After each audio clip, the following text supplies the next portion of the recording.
Okay, this is the Shop Sabre 7214. We're going to look underneath the spindle here, take a look at the tool. We're going to go ahead and fire the spindle up. You can hear the spindle turn on. We're going to go ahead and turn the spindle off. And you hear it wind down. Spindle's in good shape. And over here you've got the control cabinet with the servo drive Mitsubishi.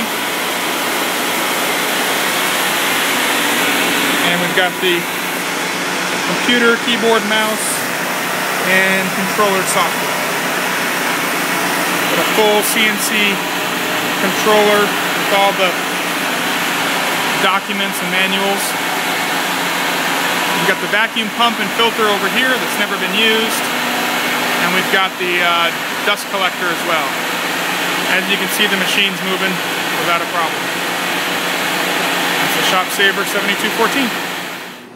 Right now we'll perform the homing sequence on the Shop Sabre 7214. To do that, we're simply going to go onto our on-screen controller and click on Home.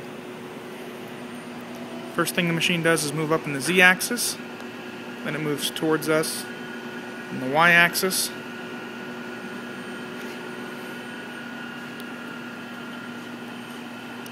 and once it hits that switch, it'll move over in the X-axis.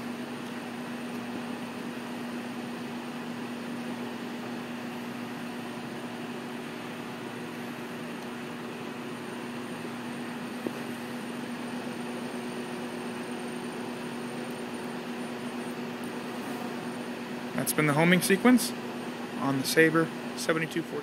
The last thing we're going to show here is jogging around in the fast jog speed setting. So as you can see here, we're just going to hit a combination of the arrows, or we could click on the on-screen arrows right here.